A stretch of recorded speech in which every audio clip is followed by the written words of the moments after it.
সঁচাই আজি অসমবাসীৰ কাৰণে দুখবৰ যে আমাৰ হিয়াৰ আমঠু যুৱ প্ৰজন্মৰ হাতক জুবিন গাৰ্গ আমাৰ মাজত আৰু নাই। এই খবৰে গোটেই অসমকেই আজি স্তম্ভিত কৰি তুলিছে। সকলো অসমতে শোকসপ্ত হৈ পৰিছে। আমি প্ৰেছ ক্লাবো আজি তেখেতৰ এই যি বিদায়, এই বিদায়ক আমি সহজে ল'ব পৰা নাই।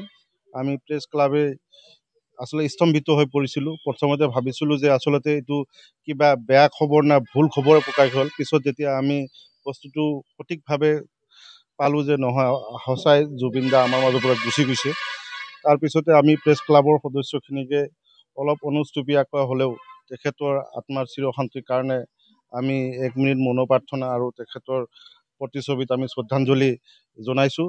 আমাৰ মাজত আমাৰ শিক্ষাবিদ অপৰেশ দাস ডাঙৰীয়া উপস্থিত হৈছিল।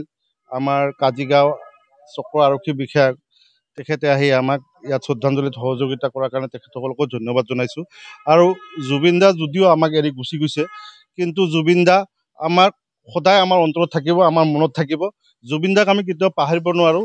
আৰু জুবিন দা অকল অসমৰে ক্ষতি নহয়, গোটেই দেশৰ পৃথিৱীৰ কাৰণে এটা আমি নক্ষত্ৰ হেৰাইছোঁ বুলি ক'লেও ভুল নহ'ব।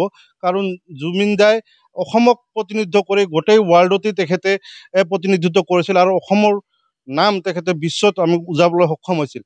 হয়তো জুবিন দাৰ আমি আকৌ ঘূৰি নাহিব, কিন্তু আমি আশা কৰিছোঁ গোটেই জীৱন জুবিন দা আমাৰ হৃদয়ত থাকিব, অসমৰ মাজত থাকিব।